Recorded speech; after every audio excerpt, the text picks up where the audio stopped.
Dios tiene un plan desde el principio hasta el final. Y en ese plan tenemos que ver el hilo conductor que une todos los acontecimientos de la historia. Nada ocurre por casualidad, nada. Ni una hoja de un árbol se cae sin permiso del Señor. Algunos dicen, uy, es que la naturaleza tiene una fuerza. La naturaleza tiene la fuerza que Dios le ha proporcionado. Nada tiene fuerza por sí mismo. Nadie puede levantarse más de lo que Dios le permita levantar. Es más, la Biblia nos enseña que el Señor es el que quita y el que pone. Hay momentos en los que Dios necesita a un bárbaro y a un criminal como Nerón. ¿Sí? ¿Cómo no?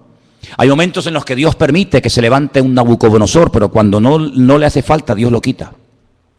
Hay momentos en los que Dios tuvo que necesitar a un Poncio Pilato, porque si no hubiera habido un Poncio Pilato, seguramente muchas profecías nunca se hubieran cumplido. Pero hoy en día a nadie se le ocurriría ponerle a su hijo Poncio Pilato, pero Jesús le han puesto los padres a muchísimos hijos, porque Poncio Pilato ya ni se habla prácticamente de él. Dios es el que controla la historia, el que maneja los políticos, el que maneja la naturaleza, incluso hasta el diablo tiene que pedirle permiso a Dios para cada una de sus actuaciones. Y los políticos que están ahora en la calle, pues algunos pueden ser mejores, otros pueden ser peores. Yo ahí ni entro ni salgo porque yo como cristiano no pierdo mi tiempo en esas cuestiones. Yo sé a lo que Dios me ha llamado y a lo que Dios no me ha llamado. Lo tengo clarísimo. Dios me ha llamado a mí a predicar el Evangelio, a Cristo crucificado y a este resucitado y punto, y todo lo demás. Nuestra obligación es orar, nuestra obligación es respetar, nuestra obligación incluso es someternos a las autoridades siempre y cuando, escuche bien, siempre y cuando no vayan en contra de la palabra. Hasta ahí podíamos llegar. Mientras vayan en una línea que no vaya en contra de la palabra de Dios, de acuerdo, por ahí entramos. Pero en el momento en el que se dicte una ley, en el que nos prohíban, nos impidan en un momento determinado hasta predicar el Evangelio, como ha habido ocasiones, y en este país se ha prohibido predicar el Evangelio, y en este país se han quemado a cristianos, y en este país se ha torturado a cristianos, y se han quemado Biblias, etcétera, etcétera, nosotros automáticamente, por encima de la autoridad y del sometimiento al hombre, nos sometemos a la autoridad, de la máxima autoridad que es nuestro Dios, y al cual honramos y servimos con nuestra vida. Hay momentos en la Biblia en la que encontramos que hay personas, creyentes, grandes hombres de Dios, que se sometían a la autoridad del momento, pero llegaba un momento en el que decían, amigo, hasta ahí podemos llegar. Tenemos el caso de los discípulos, cuando dice la Biblia que por predicar el Evangelio, por orar por la gente necesitada en las calles de Jerusalén, fueron confrontados por las autoridades de la época y les prohibieron categóricamente predicar el Evangelio. Y Pedro y Juan dijeron, por encima de vosotros nosotros obedecemos a nuestro Dios, porque no vamos a dejar de predicar lo que hemos visto y lo que hemos oído. Y ellos, aunque fueron torturados, aunque fueron puestos en la cárcel, ellos seguían predicando el Evangelio. ¿Por qué? Porque nosotros nos sometemos 100% al Señor y al hombre con condiciones. Al Señor nos sometemos 100%. Todo lo que Él mande, todo lo que Él ordene, aunque no lo entienda, lo tenemos que acatar. Hay momentos en los que Dios a lo largo de la historia dio leyes, mandamientos a sus hijos que son muy difíciles de entender. Por ejemplo, cuando Dios le pide a un padre que sacrifique a su hijo sobre un altar.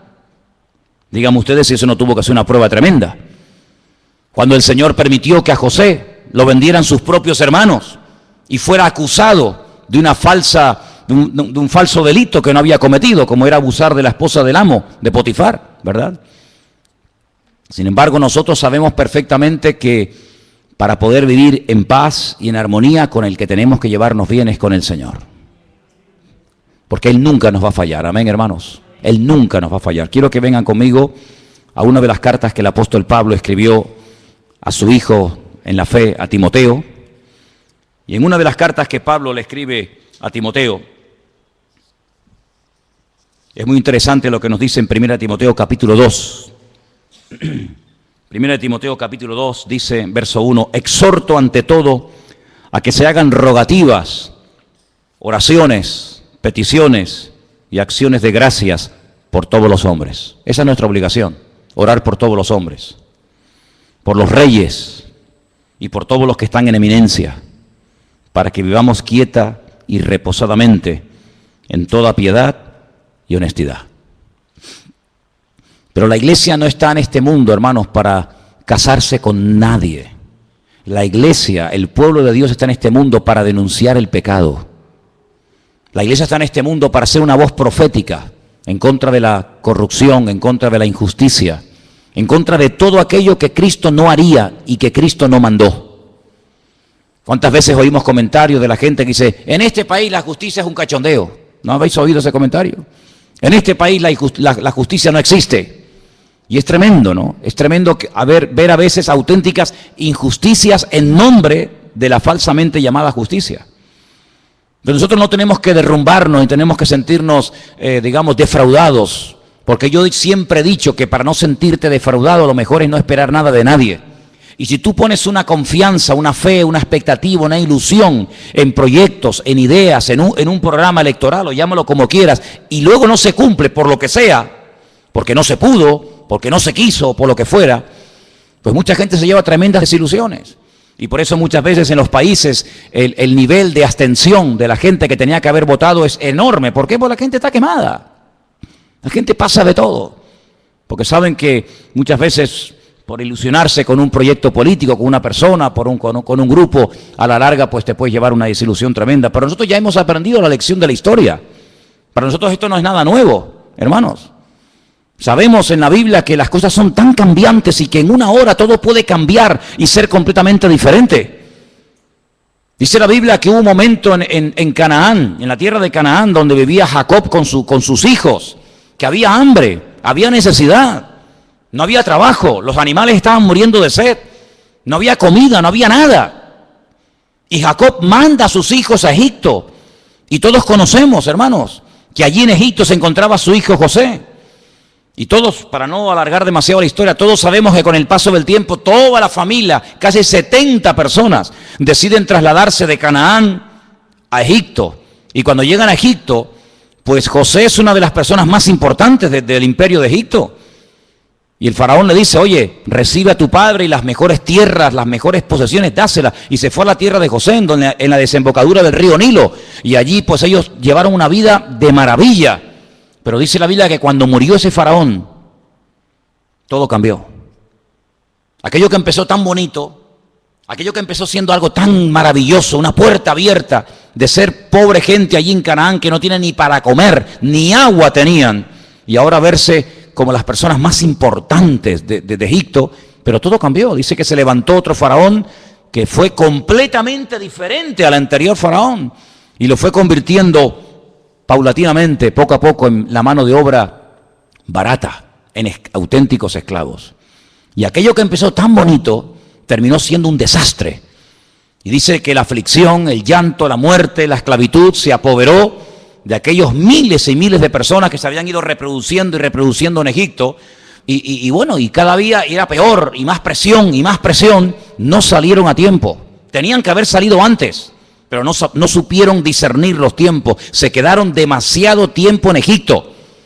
Tenían que haber ido y salir, pero se quedaron allí. ¿Por qué? Porque se sentían cómodos, había trabajo, había abundancia, había prosperidad. ¿Para qué voy a volver otra vez a Canaán? ¿Para qué? No salieron a tiempo. Y dice la Biblia que de la noche a la mañana se promulga un edicto donde el faraón decreta que todos los niños tienen que morir asesinados, arrojados vivos al río Nilo. Y dice, pero bueno, ¿y a qué viene esto? Amigo, el diablo también tiene sus planes, ¿sabes? El diablo también tiene su agenda, tiene sus proyectos, tiene sus objetivos. Y dice la Biblia que el pueblo comenzó a clamar, el pueblo comenzó a desesperarse porque veían que aquello iba a peor y a peor y a peor. Y todos conocemos, hermanos, que después de 40 años prácticamente de no saber nada de este hombre, de repente el Señor llama a un anciano, porque ya Moisés era un hombre ya muy mayor, y el Señor lo llama, le dice, saca de la esclavitud a mi pueblo. ¿Quién lo diría? ¿Quién lo diría cuando José fue y habló con el faraón y se presentó ante el faraón y repartieron aquellas tierras y se les permitió construir ciudades para que ellos vivieran tranquilos con sus leyes, con sus costumbres, con sus tradiciones, con sus cánticos, con su típica vida, ¿verdad? ¿Quién les iba a decir que aquello se iba a convertir en una auténtica tragedia y dolor? Pero bueno, así son las cosas. Y tuvieron que aprender que poner la confianza, poner la fe en el hombre es lo peor que una persona puede cometer en esta vida. Hemos aprendido de la historia, hermanos, hemos aprendido los cristianos a base de sangre, a base de martirio, a base de muerte. Maldito el hombre que confía en el hombre.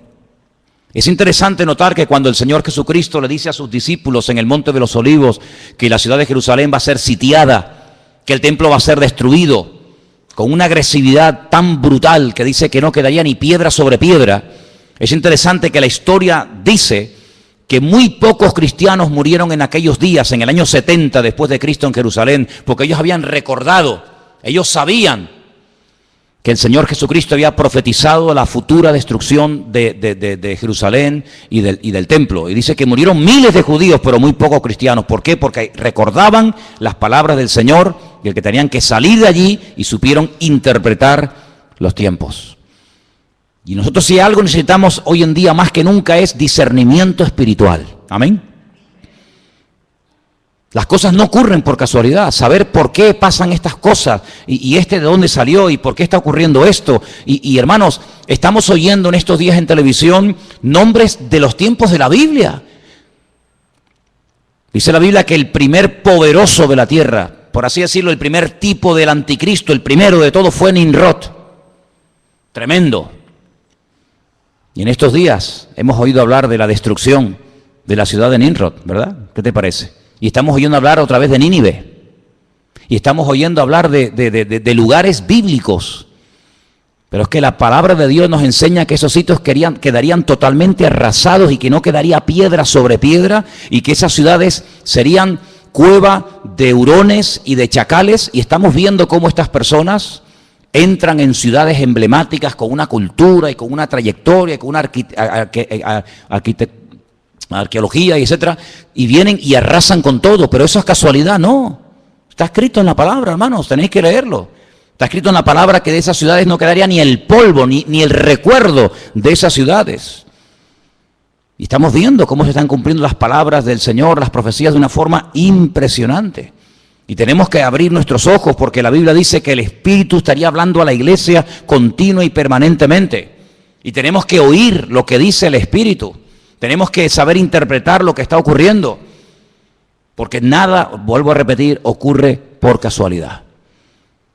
Es interesante notar, yo leía en esta semana que cuando le llega la noticia al patriarca Abraham de que dos ciudades muy importantes de la época iban a ser totalmente destruidas y nunca más se volverían a reconstruir, me refiero, como sabéis, a Sodoma y Gomorra, la Biblia nos enseña que Abraham empezó a orar, porque Abraham conocía a Dios. Y Abraham le dice al Señor, Señor, tú vas a destruir en las ciudades al justo y al injusto. Tú no eres así, yo te conozco. Si en esa ciudad hay 50 justos, tú vas a destruir una ciudad habiendo 50 justos en ella. Y el Señor le dice, si yo encuentro 50 justos en la ciudad, no la destruyo. Luego hay como una protección en una ciudad cuando hay un cierto y determinado número de creyentes. El problema es que no había 50. Pero cuando Abraham ve tan determinado al Señor y le dice, bueno, pero es que a lo mejor no hay 50, pero puede haber 45, y va bajando, y a lo mejor hay 40, y a lo mejor hay 35, y a lo mejor hay 30. Pues la conclusión a la que llegó Abraham es que el Señor podía destruir la ciudad porque en esa ciudad no había una protección, una cobertura que protegiera a la ciudad de la ruina. ¿Y sabéis por qué este país nos ha ido totalmente al garete? Por las oraciones del pueblo de Dios. Porque por eso el Señor dice que somos la sal de la tierra y la luz del mundo. Si no fuera por los creyentes, Venezuela ya no existiría, España ya no existiría. Muchas naciones de la tierra donde se han hecho auténticas barbaridades y se siguen haciendo, ya no existirían. Serían pasto de las llamas, serían destruidas por un terremoto, ¿sabe Dios por qué? Pero todavía se mantienen en pie por la misericordia del Señor. Porque allí están los hijos de Dios, clamando de noche y de día. Y hay momentos en los que Dios confronta a los profetas y le dice, yo no quería destruir Jerusalén, pero es que no encontré a un hombre, dice, no encontré ni a uno que hiciera vallado, no encontré ni a uno orando, y como no encontré a uno, pues la destruí. Hay como una protección, hermanos. Es interesante notar que cuando las tribus de Israel en el desierto reciben la orden de ir a tomar posesión de la tierra de Canaán, la Biblia nos enseña que Moisés mandó lo explicamos en su momento, no sé si os acordáis, que mandó a 12 exploradores. Yo expliqué que la palabra espías y la palabra exploradores en la Biblia es completamente diferente. Lamentablemente, cuando en nuestras Biblias en castellano se habla de los 12 que fueron a reconocer la tierra, dice los 12 espías, pero no aparece la palabra espías, aparece la palabra exploradores. Y permítame que vuelva un poquito atrás. ¿Cuál es la diferencia? Pues es abismal. El espía entra ocultamente, secretamente, no quiere que lo descubran. La misma palabra dice, es un espía. Es lo que mandó Josué a la ciudad de Jericó. Entren tranquilamente, y mandó 2, lo mandó ahí a un montón de gente. ¿A dónde entraron? Pues a un sitio muy concurrido por gente, para no levantar sospechas, a una casa de prostitución, donde estaba Rahab, y allí ocultamente estuvieron y se escondieron, iban de espía. Los 12 mal llamados espías no eran así, eran exploradores que iban a reconocer la tierra. Una de las cosas que Moisés le dice, vayan y reconozcan la tierra, si las ciudades están amuralladas o no. Porque si no están amuralladas, esta gente no nos tiene miedo. Pero si ellos en este tiempo que han oído que salimos de Egipto y vamos a entrar en Canaán, si las ciudades ustedes observan que tienen murallas, es que nos tienen miedo. Y ellos contaron que las ciudades tenían murallas que llegaban al cielo como algo negativo, y era todo lo contrario, era algo muy positivo, porque dice la Biblia que Jericó estaba bien cerrada porque tenían miedo a causa de los hijos de Israel. Entonces ustedes vayan, y si ven a toda la gente con las puertas abiertas, las ventanas abiertas, sin murallas, es que no nos tienen miedo, esta gente son terribles. Pero si están dentro de las ciudades y las cierran por la noche, es que nos tienen pánico. Ellos pensaban que era algo negativo. Dice la Biblia que una de las cosas que le dice Moisés, dice, vayan y díganme si en la tierra de Canaán hay árboles. Qué pregunta más tonta, ¿cómo no va a haber árboles en un país? Es normal que por lo menos haya un árbol, ¿no? Pero es que la palabra árbol en la Biblia es sinónimo de hombres. Por eso empezamos el culto cantando el Salmo 1. Bienaventurado el varón que no anduvo en consejo de malos, ni en silla de escarnecedores se ha sentado, sino que en la ley del Señor medita de día y de noche. Será como árbol plantado junto a corrientes de agua. Porque Moisés sabía perfectamente que si en el país de Canaán había árboles, había personas arraigadas, cimentadas en la palabra, Canaán no podía ser tomada. No podía ser destruida, porque el creyente protege el lugar en el que vive. Aunque el vecino no se lo merezca, aunque la autoridad esté corrupta, por el hecho de haber presencia de creyentes, el Señor protege y bendice ese país. Así es. Pero cuando volvieron dijeron, sí, no vimos árboles, entonces podemos atacar y destruir el país. ¿Qué te parece? Así que tu presencia, mi presencia, la presencia de todos y cada uno de nosotros, protege a esta nación. Y lo que esta nación necesita realmente es un arrepentimiento genuino delante del Señor. Desde el rey hasta el último que quiere entrar, que hagan una convocatoria y que pidan perdón delante del Señor, porque ninguno de los políticos, ninguno de los que están en estos días hablando en televisión y se entran y salen y nos entrevistan, ninguno menciona la palabra Dios, perdón, arrepentimiento, Biblia, reconciliación, ninguno. ¿Cómo voy a poner mi confianza en un hombre que no habla de Dios para nada? Cambio, pero ¿quién puede producir cambios sino solamente el Señor? Porque los cambios que produce el hombre no me sirven, pero los cambios que produce el Señor permanecen para siempre. ¿Cuántos dicen amén? ¿Cómo podemos hablar de esperanza y de ilusiones y de una nueva expectativa? Pero ¿en base a qué? ¿En base a qué edificamos nuestra fe? ¿En base a qué esperamos algo nuevo? En base a las promesas de Dios. Dice que como las promesas de Dios son sí y amén en Cristo Jesús, nosotros esperamos cielo nuevo y tierra nueva. Pero tenemos la confianza en la base de la palabra de Dios. Pero ninguno menciona a Dios para nada. ¿Y cómo pretenden gobernar sin Dios cuando Él dijo, separados de mí, nada podéis hacer? ¿Cómo pretendemos llevar un país por el buen camino? ¿Cómo pretendemos llevar a la juventud de esta nación por el buen camino? ¿Cómo pretendemos que haya paz, que haya justicia, que haya reconciliación, que haya trabajo, que haya prosperidad sin Dios? Es lo que le dijo Satanás al Señor: si postrado me adorares, te daré todos los reinos de la tierra. Es pan sin Dios. Ya muchos propusieron pan sin Dios, ¿verdad? Pero nosotros solamente os digo algo, hermanos, tenemos que orar para que nuestra fe no decaiga en estos días, para que nuestra confianza esté puesta en el Señor. Porque verdaderamente, hasta que en este país no haya un reconocimiento y un arrepentimiento delante del Señor, no habrá un verdadero cambio. ¿Nosotros por qué hemos cambiado? Porque el Señor nos cambió. ¿Por qué seguimos cambiando y tratando de mejorar? Porque el Señor pone ese sentir en el corazón. Pero ¿cuántos políticos son ateos? ¿Cuántos políticos aprueban la homosexualidad, el lesbianismo, el aborto? ¿Cuántos? Todos somos iguales. Mentira. ¿Cómo que todos somos iguales? ¿Cómo va a ser igual un hombre que una mujer? ¿Cómo va a ser una mujer igual que un hombre? ¿Cómo va a ser igual un anciano que un niño? ¿Cómo va a tener los mismos derechos una persona que es un vago, que no ha trabajado en su vida, ni quiere trabajar, ni quiere cambiar, sino quiere vivir del cuento? ¿Cómo le voy a quitar yo a este, que es una persona que ha trabajado, ha sufrido, ha sudado la camiseta, y se lo voy a quitar a este para dárselo a este que es un vago? ¿Pero por qué? Cuando la Biblia dice, esfuérzate, esfuérzate, esfuérzate. Y Dios es galardonador de los que le buscan, y el que no le busca, pues no te galardona, hijo. Pedid y recibiréis. ¿Pero por qué recibo? Porque he pedido.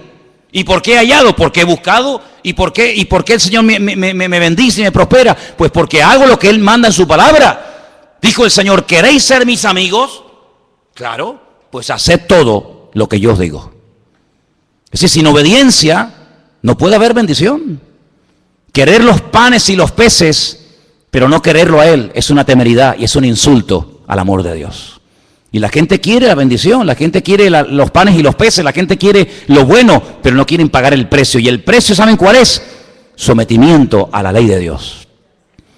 Qué bueno sería que la gente dijera, bueno, nuestro programa electoral, ¿qué proponemos? Lo que propone la Biblia. Ese es nuestro programa electoral. Amaos los unos a los otros, perdón, poner en práctica las leyes económicas, que las leyes económicas de la Biblia son perfectas, perfectas. Se evita la usura, el abuso, la vagancia. ¿No dice la Biblia, el que no quiere trabajar? ¿Qué dice la Biblia? Que no coma. Pero sin embargo, ofrecemos los panes y los peces a cambio de nada. Amados hermanos, estamos viviendo tiempos de cambios, tiempos extraños, tiempos donde ahora hace calor y al día siguiente nieva. Pero ¿cómo es posible que hoy estemos a 32 grados y mañana salga en televisión que en ese lugar donde estaban pasando ayer calor haya nevado y estén con sensación térmica de bajo cero? Lo natural, siempre os he enseñado, es un reflejo de lo espiritual.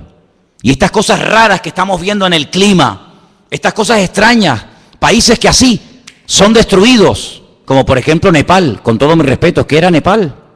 Un centro de idolatría, un centro de templos paganos donde se adoraban los monos, las ratas, los piojos, las serpientes, y las montañas que adoraban se les vinieron encima. ¿Qué te parece, amigo?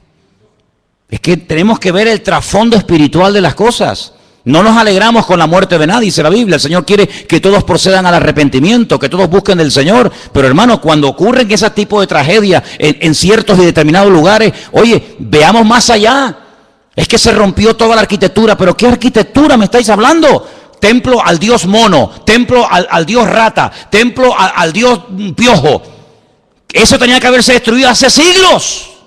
Siglos tenía que haberse destruido, pero no. Tremendo. Países que no han levantado cabeza.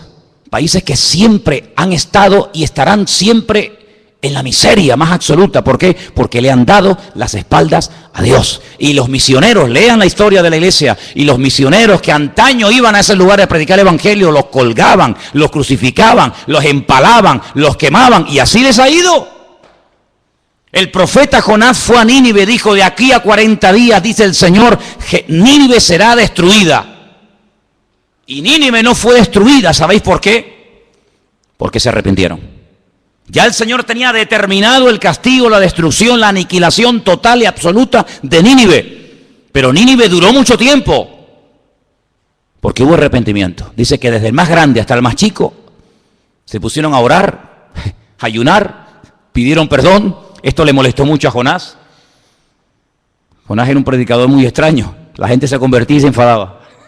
La gente pedía perdón y se enfadaba con Dios. O sea, yo lo sabía que se iban a arrepentir y tú los ibas a perdonar. Claro, ¿verdad?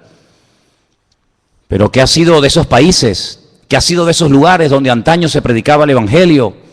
Pues centros de idolatría, de paganismo. ¿Qué es lo que ha traído el Islam al mundo? Miseria. Eso es lo que ha traído el Islam.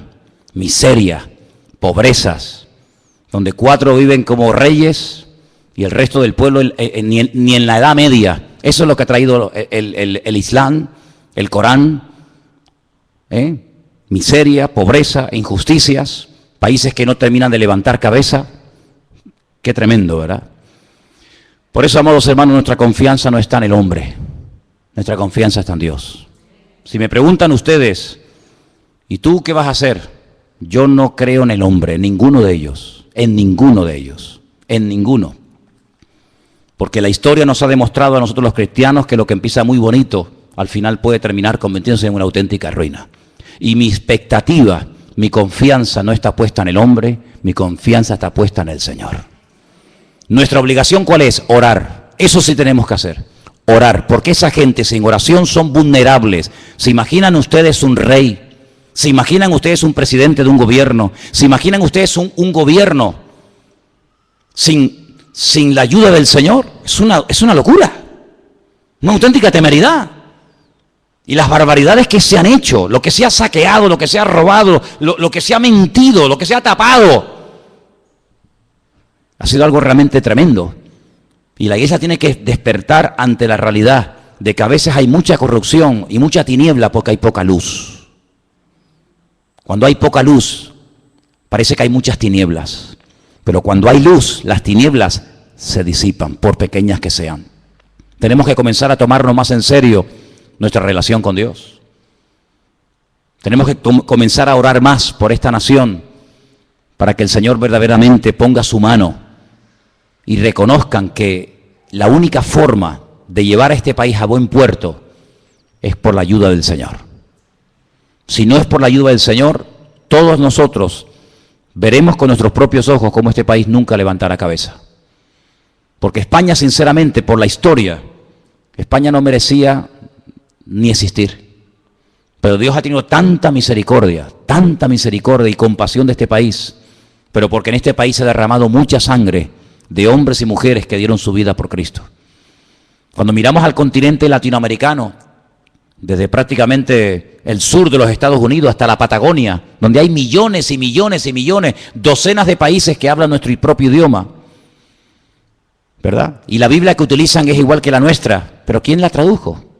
¿Quién tradujo esa Biblia? Un hombre que se jugó la vida y un hombre que murió como un mártir por escribir la Biblia al idioma castellano. Y los que dieron su vida por introducir la Biblia en nuestro propio idioma para que nos llegara hasta el día de hoy, ni te imaginas. Y Dios ha tenido misericordia de este país, porque millones de personas han llegado a conocer la palabra de Dios, han llegado a servir al Señor, a predicar el Evangelio, a conocer la voluntad de Dios, porque alguien un día les tradujo la Biblia en su propio idioma. Y por eso Dios ha tenido misericordia. Pero si no fuera por esas cosas, realmente no nos mereceríamos absolutamente nada, porque los desastres que hemos hecho en el nombre de Dios han sido terroríficos. Por lo tanto, lo que tenemos que hacer es orar. Señor, pon tu mano. Toma las riendas de este país, Señor. Y ¿saben una cosa? La Biblia dice que cuando nos humillamos, Dios sana la tierra. Dice, si mi pueblo se humillare, invocare mi nombre, yo sanaré la tierra. Ya que no lo quieren hacer los que lo deberían de hacer, hagámoslo nosotros. Oremos al Señor, pidamos perdón al Señor por los pecados, pidamos al Señor misericordia. No nos estemos involucrando en batallas que no son nuestras batallas. Me llama mucho la atención cuando Pablo dice, yo he peleado, sí, pero la buena batalla, No la batalla, no, la buena batalla. Hay batallas que yo no las peleo, no me interesa, no son mi batalla, no son mi guerra. He peleado la buena batalla. Hay batallas que como te metas te matan. Mira Jonatán. Jonatán fue a la batalla, fue a la guerra, pero no tenía que estar allí. Era una guerra perdida de entrada. ¿Por qué? Porque el rey no tenía el respaldo del Señor. Su padre había sido desechado por el Señor. ¿Para qué se tiene que enrolar él en una batalla que le va a costar la vida? Y así fue. Lo mataron a él, a sus hermanos, a su padre porque se metió en una batalla en la cual Dios no estaba. Y hay gente que se mete en camisas de 11 varas, pero el apóstol Pablo dice, no, yo he peleado la batalla, pero la buena batalla, la batalla de la fe, la batalla del evangelio, y he mantenido la fe, he guardado la fe. Me dejaron solo, no estuvo nadie conmigo en mi primera defensa, pero el Señor estuvo conmigo, dice la Biblia. Y él, hermanos, les recomendaba a los creyentes que dada la presión social y política de la época, dice, oren, rueguen al Señor para que tenga misericordia y para que ponga su mano sobre la vida de todos y cada uno de sus hijos. Y eso es lo que queremos hacer, amén, hermanos. Queremos orar para que no nos dejemos seducir, ni sorprender, ni entusiasmar por las promesas del hombre, sino por las promesas de Dios. Yo le digo a mucha gente y termino, si algunos tuvieran más fe en las promesas de Dios que en las promesas de los hombres, ¿qué tipo de creyente sería más diferente? Hay gente que tiene una fe a pie juntillas en lo que prometen, en lo que dicen, en lo que van a hacer, en lo que no van a hacer. Si tuvieras la misma fe en las promesas del Señor, madre mía, qué maravilla de creyente sería. Sería algo espectacular. Así que, amados hermanos, vamos a orar en esta noche. Cierra tus ojos ahí donde estás. Y vamos a pedirle al Señor que el Señor nos abra los ojos para que nos demos cuenta que el único que promete y cumple es nuestro Dios. Él promete cuidar de nuestros hijos mejor que cualquier educador o político. Él promete cuidar de nuestro presente y de nuestro futuro. Él promete sanar nuestras dolencias y enfermedades. Él promete abrirnos puertas cuando en esta vida todas las puertas por la edad o por lo que sea se nos cierran, pero Él abre puertas a sus hijos. Aleluya. Dice, yo volveré a derramar agua en el desierto. Yo volveré otra vez a hacer una cosa nueva que sorprenderá al mundo entero. Y por eso nuestra fe, que es un tesoro precioso, no la pongas, no la deposites, no la hipoteques en lo que no es de Dios. La fe se te dio para que la usaras para el reino, para ponerla en el Señor, para ponerla en la palabra. Pero ten cuidado, no estés utilizando tu fe para un uso inadecuado, para algo que no tiene nada que ver con el reino y con lo que la palabra de nuestro Dios nos enseña. Nuestra fe tiene que estar puesta en el Señor. Al Señor tu Dios adorarás y a Él solo servirás. Él quiere la exclusividad. El Señor te quiere todo, 100% para Él. Y en esta tarde, Señor, queremos unirnos como iglesia y oramos por España, Señor. Oramos por el futuro de este país. Tú sabes, Señor, lo que este país, esta nación necesita. Tú sabes, Dios mío, las cosas que han ocurrido y que siguen ocurriendo en este país. Te rogamos en el nombre bendito y poderoso de Jesús, que tú tengas misericordia de este país, donde ha proliferado tanta maldad, donde te han dado las espaldas en las universidades, en los colegios, en los parlamentos, en los institutos, en todas partes. No te quieren, Señor. Pero, Señor, te pedimos en el nombre de Jesús que por amor a tu pueblo y por amor a tus hijos, bendice, Señor, sobre todo a tu pueblo que aquí está en este país. Señor, tú sabes, Señor, todos los cambios que se avecinan, tú sabes todas las caras nuevas y personas nuevas en el panorama político que se presentan. Señor, te pedimos en el nombre de Jesús que se haga tu voluntad, Señor. Que se haga tu voluntad, mi Dios. Pero que no nos olvidemos que lo más importante es honrarte y servirte a ti, que es lo que verdaderamente tiene premio y recompensa y galardón, servir al Señor. Que utilicemos nuestro tiempo, nuestros dones, nuestra energía, nuestros recursos para extender el reino de Dios y su justicia. Y que hablemos, Señor, que hablemos en contra de la injusticia, en contra de la muerte, en contra de todo eso. Que tu iglesia abra la boca, que seamos valientes y digamos no al pecado, no a la muerte y sí a la vida. Aleluya.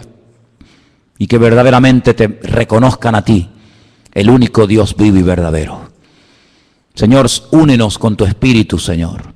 Y que todos y cada uno de nosotros estemos en estos días orando para que el futuro de esta nación, aleluya, tú lo dirijas, Padre, y todo salga conforme al plan y al diseño del Señor. Aleluya. Te damos gracias, Dios mío, porque sabemos que tú eres bueno, que para siempre es tu misericordia y que tú tienes un plan y que todo apunta en una dirección. Y es a tu venida, Señor. Tú vienes pronto. Esa es la cruda realidad, que los tiempos se acortan, que tú vienes pronto y tu iglesia tiene que estar velando y orando para que no nos sorprenda las cosas como ladrón en la noche. Bendito sea, Señor. Gracias te damos en esta noche por este privilegio que nos das de entender tu palabra, de tener el mapa, la brújula de tu palabra en nuestras vidas. Que ahora más que nunca la leamos, la escudriñemos, porque en ella encontramos la respuesta, Señor. Te lo pedimos todo en esta noche en el bendito nombre de Jesús. Amén y amén. Aleluya. Y amén. Aleluya. Y amén. Aleluya. Y amén. Aleluya. Y amén.